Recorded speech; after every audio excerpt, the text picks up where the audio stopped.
Looking for inspiration and education? Then watch our series of motivational videos. Hey, it's Belinda Harris, and I made these videos to help give us the push we need to keep going and to crush our goals. So here is my interpretation on the best inspirational videos from Miss Oprah Winfrey. What I know for sure is that no matter what is going on in your life, I believe if you concentrate on what you have, you will always end up having more, even if it's just $2. If you focus on what you don't have, you will never, ever, ever have enough. So 16 years ago, I started a gratitude journal. Y'all can sit down. 16 years ago, I started a gratitude journal, and I will have to say, it was the single most important thing I believe I've ever done. So every day, for years now, I've written down 5 things to be grateful for. And you have to write them down. It's very different than just saying, oh, I'm grateful for today. You have to physically write them down because there's power in the words. Even simple things like fresh flowers or somebody holding the door open for me. So when you wake up in the morning and you consciously look for things to be thankful for, what happens is if you go through the day thinking about the 5 things that you're going to do in the evening, you are more alive and receptive to the goodness that comes in your life. Because sometimes it is as simple as somebody holding the door. One time it was just 2 squirrels eating. I said, I better write that down. Nothing else might happen today. Focusing on all the good. So I started yesterday when I landed. So the first thing I wrote down was safe landing. Every time the plane lands, that's a good feeling, right? Then I came here, I had a very nice hotel room. That was another thing. And when I walked in, they had the refrigerator all stocked with my favorite stuff. They had peanut butter and almond milk in there, my Mary's crackers. And there was no OWN in my hotel, so I was not grateful for that. But I was grateful for the egg-shaped bathtub and the view from my room where I got to see all of you this morning coming in. And it just filled my heart to see you all coming in so early. I was tweeting with someone this morning on their way out who has just gotten out of the shower, and I was thinking about you all trying to decide, was that you? Oh my gosh, hi! You look just like your photo. People never do. Really do. You said you just got out of the shower, right? And you were on your way, and I was like, 7:30, that's really early. Okay. Did you get my tweet? There it is. Okay. Amazing. Everyone who got dressed in their colorful, I was thinking about you all this morning. Grateful. As I knew you all were thinking about, they said wear color. What color should it be? I don't know. And now you're all sitting in your seats right now. I have deep gratitude for that. So when you allow yourself to feel gratitude in the present moment, in the now, what I promise you is that the spiritual dimension of your life begins to change. It opens up, it expands, and you just grow with it. That is the truth. If I ever spoke the truth in my life, if you want to change your state of being, start to be grateful. Living integrity means living in a way that honors your truest self. It's doing the thing that you know you're supposed to do. My friend Martha Beck says that deep down, we all know what makes us happy and how to create your best possible life. And that knowledge is actually coded into your very nature. But I also know how challenging it can be to listen and trust your own inner voice, especially when you feel the pressures of what everybody else thinks you're supposed to be doing. You're supposed to get married. You're supposed to stay married. You're supposed to have a baby. You're supposed to have a picture-perfect home. But here's something that I'm hoping you all will realize for yourself. Sometimes it takes doing the things that people or society say you're not supposed to be doing to find out what is true for you. What are you really supposed to be doing? For example, at the very beginning of my career, some of you have heard this story, I worked as a news anchor and reporter in Baltimore. It taught me a lot about life. And during that time, I knew I wasn't being my authentic self. I didn't like doing the news. I just didn't like it. But the voice of my father, who thought he knew what I was supposed to do, and even my own voice saying, wow, this is an important job. My father was saying, don't you give up that job, girl. You're making $25,000. You're never going to make that in 1 year. So eventually, my bosses let their feelings be known. They took me off the news and put me on this local talk show called People Are Talking. And when that decision was made at first, I thought it was a demotion. But after one day on that talk show, I felt so energized and so fueled. I knew that I had come home to myself. And that's what living integrity, even in your work, feels like. So trust me when I say that only you know what that feels like for you. What is my belief practice today?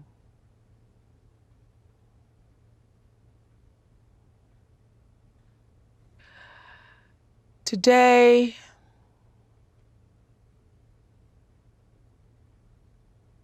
I feel the fierce love of all that is God.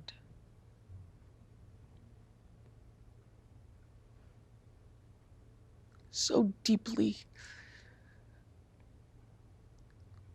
so strongly, and so purely in my heart that it lifts and carries me, and sometimes I actually feel weightless in the love that is God, because I feel it in all things. I actually awaken to birds twittering in the morning now, the original tweets. And because I'm not so focused on, because I've reached a point in my life where I actually pay attention to every breath.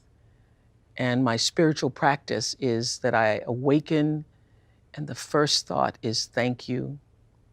And the next thought is I'm still here in this body. And my heart's desire is to want to live and be in this body fully present to everything, to all beings, to all things, to not miss this experience of being here now on the planet we call Earth. Usually before the sun comes up, I offer myself to something greater than myself. If it's for 1 minute, 20 seconds, or 10 minutes, I at least stop in that space in my house every morning. I have a little meditation space where I just go. I have beautiful spiritual readings there. I light my 3 candles there, daily word or something. And I express to this greater energy field than I that I don't want to be alone as I move out into the world. But I have always had the deep understanding for myself that if anything was going to move forward in my life, that I was going to have to be responsible for making that happen.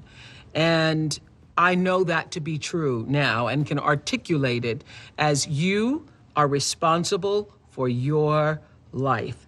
And if you're sitting around waiting on somebody to save you, to fix you, to even help you, you are wasting your time, because only you have the power to take responsibility to move your life forward. And the sooner you get that, the sooner your life gets into gear. This is what I know from doing 25 years and thousands of interviews on the Oprah Show. It does not matter where you come from. I have seen people come out of the desert, walk across the desert, being born in the most dire of circumstances. Doesn't matter what your mama did, whether she did or had a PhD or no D. What matters is now, this moment, and your willingness to see this moment for what it is, accept it, forgive the past, take responsibility, and move forward. Many of you, as I have been, as I am, are where you are in your life based upon what you believe. And it's not just what you think you believe on the surface, it's also your shadow beliefs that are holding you back from moving into the life that you believe you deserve. What I know is if you're not looking at the shadows, if you're not looking at what is subconsciously running through the tape in your mind, telling yourself you're not good enough, you're not worthy enough, you're not smart enough, you're not enough, which is a tape that's playing for a lot of people. If you're not conscious of that, then you end up acting out of that belief system and not out of what you know to be the truest or want to be the truest for yourself. But you don't become what you want, because so much of wanting is about living in the space of what you don't have. That's why Jim Carrey's story is so powerful, because he started to act as though he already had it. He would go up to Mulholland Drive, he would drive away thinking, I already have those things, I just haven't accessed them as yet. I believe those things are going to come to me and I'm going to act like they are, so I'm going to move forward in my life in order to draw that to myself in such a way that my actions are in alignment with what I say I believe. So if you start to think about that, really, why are you where you are in your life? The choices that you have made have been because of what you believe to be true for yourself. So you have to keep your own self full. That's your job.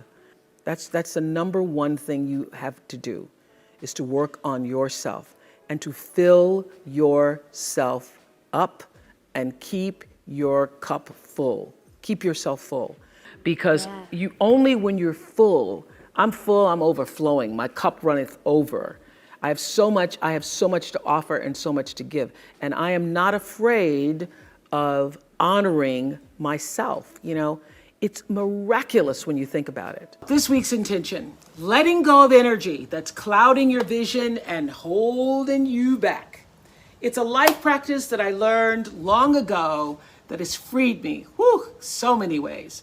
It's a fact that holding grudges against somebody who's done you wrong, or revisiting hurtful situations in your head over and over, only weighs you down and prevents you from being who you're meant to be right now, because you're still energetically holding on to the past. The energy that you put into constantly rewinding to the resentment. Why did they do that? Why did they say that to me? I didn't deserve to be treated that way. All of that only keeps you stuck. It will never change what happened. You gotta press stop and reject the urge to keep replaying so that you can then fast forward into the now for yourself. You know, a lot of people think that holding on to things that disempowered them is going to somehow magically turn it around. As I said in my message a couple of weeks ago about forgiveness, you have to release the notion, give up the hope that the past could have been any different. And you also must release the idea that people would do what you might do in any given instance. This is a big one. I had to learn and relearn before I actually got it.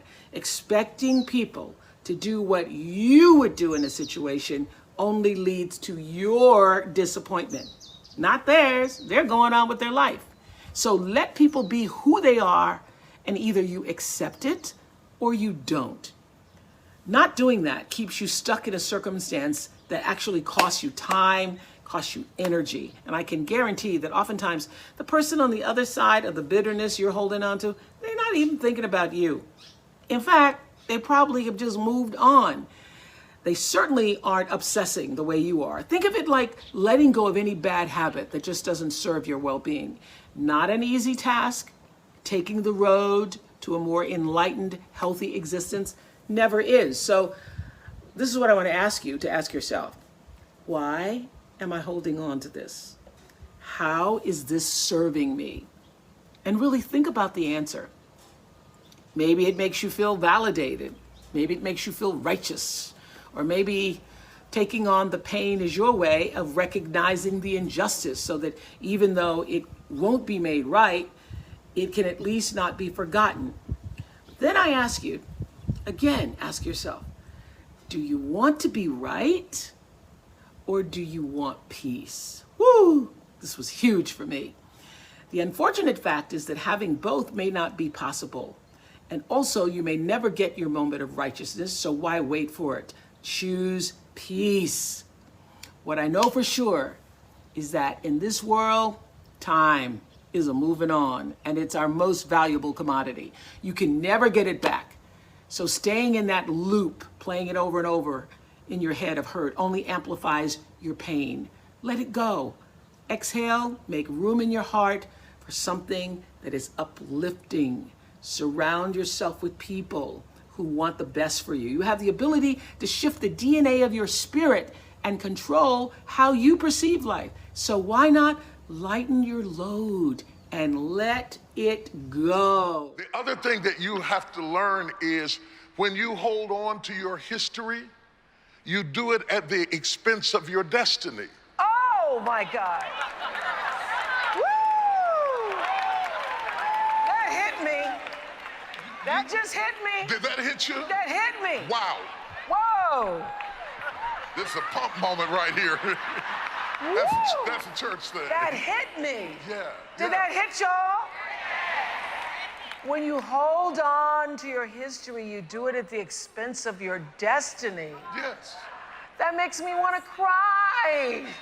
That hit me that hard. That's deep. It's Woo! really deep because when you consider you cannot give energy, Wow. but in so many directions, that you are a limited resource.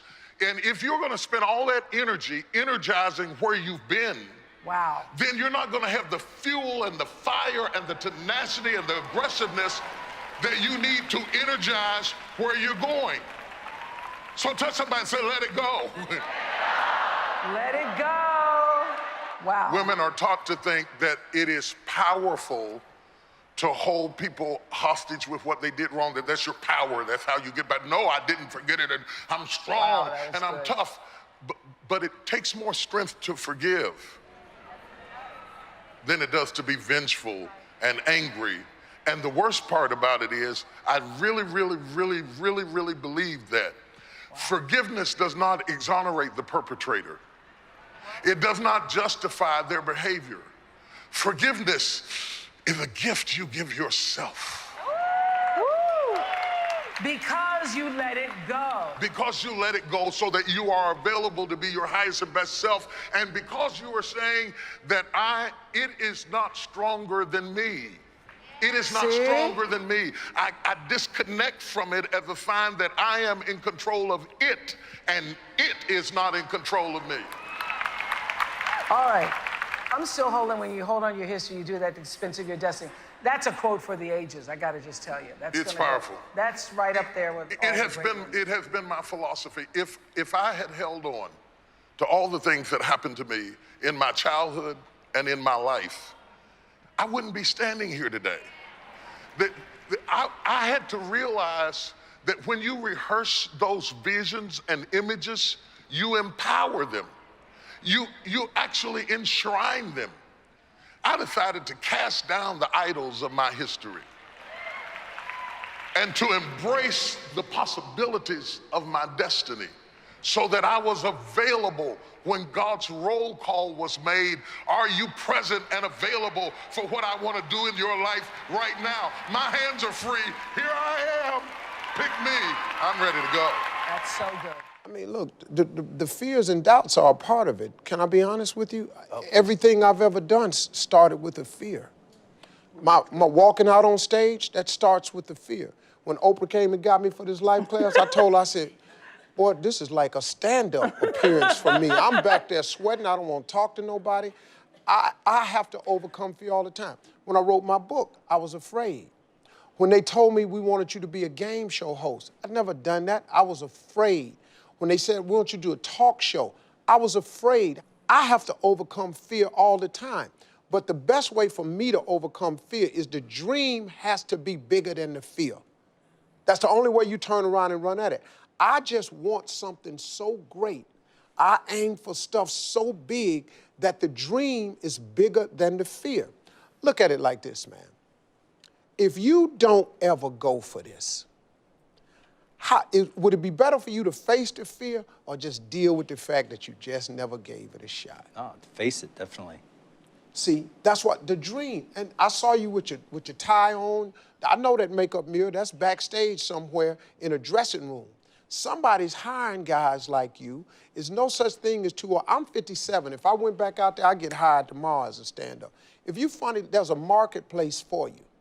Now, look, you got to Start where you are, right? Just Start where you are.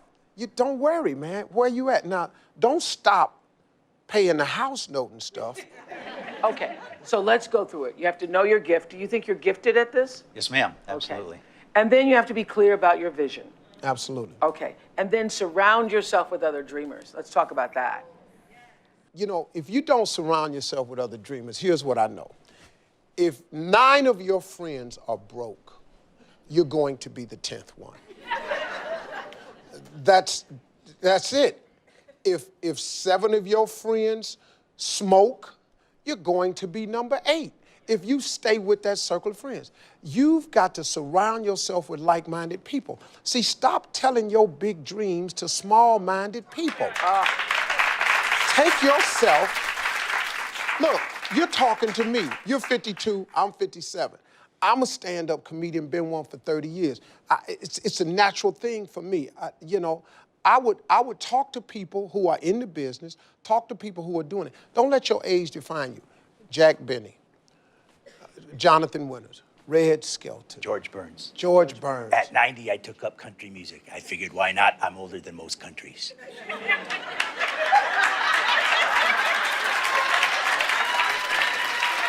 That was pretty good right there.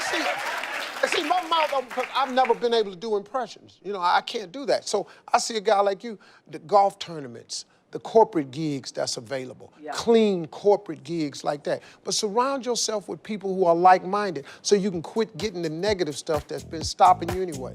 Wow, that really gave us some powerful words and things to think about. I hope that you're as motivated as I am. I want to thank you for watching, and I'll see you at the next video.